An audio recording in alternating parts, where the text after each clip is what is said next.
हरे कृष्णा. नमस्कार मंडळी, मी ज्योती कांगुडे. हा आषाढी एकादशीचा व्हिडिओ आहे, पण माझ्याकडून लेट पोस्ट होतोय.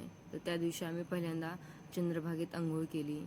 चंद्रभागेत आंघोळ केल्यानंतर आम्ही नगर प्रदक्षिणा करायला निघालो. नगर प्रदक्षिणा करता करता खूपच उशीर झाला, कारण की गर्दी खूप होती भाविकांची. आमचा संपूर्ण दिवस हा सगळ्यांना भेटण्यातच निघून गेला, त्याच्यामुळे आमची दर्शनं झाली नव्हती.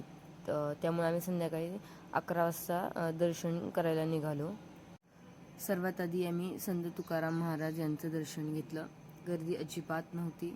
खूप छान प्रकारे आमचं दर्शन झालं. जर तुम्हालाही दर्शन घ्यायचं असेल तर तुम्ही एकादशीच्या दिवशी रात्री दर्शन घेऊ शकता, कारण संध्याकाळी अजिबात गर्दी नसते. सर्व भाविक सकाळीच दर्शन घेऊन रिटर्न जातात.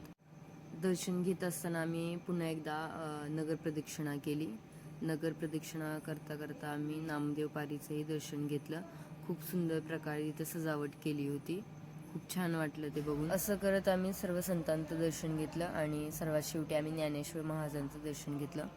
आम्ही मेन विठ्ठल रुक्मिणीचं दर्शन घेतलं नाही, कारण की त्या दिवशी असं म्हणतात की भगवंत स्वतः कळसावर विराजमान होतात आणि तिथून सर्व भक्तांना ते पाहत असतात, त्यांना दर्शन देत असतात. त्याच्यामुळे आम्ही कळसाचंच दर्शन घेतलं. असा आमचा संपूर्ण दिवस गेला. दुसऱ्या दिवशी आम्ही पंढरपूरच्या इस्कॉन मंदिरात गेलो. तिथे आम्ही श्री श्री राधा पंढरीनाथांचं दर्शन घेतलं. खूप सुंदर दर्शन झालं. तर असा होता आमचा वारीतला शेवटचा दिवस. तुम्ही कमेंट करून नक्की सांगा तुम्हाला कसा वाटला ते.